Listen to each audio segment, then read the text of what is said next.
Police in Toronto now asking for help from the public to find the suspects involved in a shooting outside Drake's Toronto mansion. A security guard there was seriously hurt. Listen. When officers arrived, they located a male who was suffering from an apparent gunshot wound.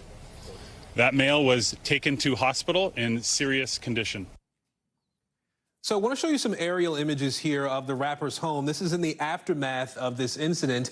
And this, of course, comes as Drake right now is making a lot of headlines for his feud with Kendrick Lamar. The two rappers releasing multiple new diss tracks, going after each other, of course. Now a rep for Drake saying that the singer was not hurt, but we still don't know if he was home at the time. And we also don't know the motive of the possible suspects here. I want to bring in Emily Ikeda. So, Emily, there's obviously still a lot that we don't know about what's happening right now, but walk us through what we do know. What can you tell us?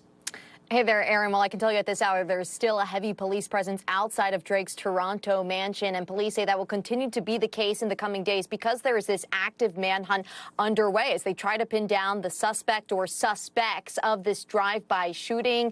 Police say it happened around 2 a.m. this morning. A security guard that had been standing near the gates to the mansion had been shot and now is in serious condition. It's not clear if Drake was home at the time of the shooting, but we know that he is not injured. Aaron? So we also don't know the who or the why here, right? We don't necessarily know who the suspects are, what the motive might be here, but we also can't ignore the fact that there's this big feud between Drake and Kendrick Lamar.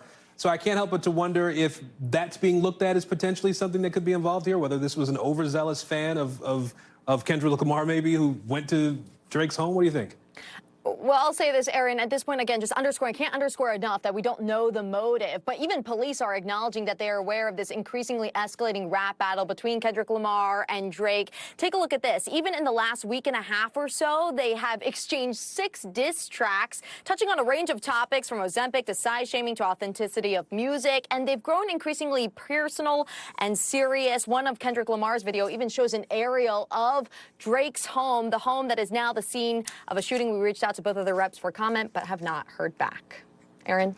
Yeah, and I was about to ask you about that, if we had heard anything from their reps, but I wonder, have we heard anything directly even about the sort of this back and forth that's been going on musically between the two, or only in the context of the songs they've been releasing?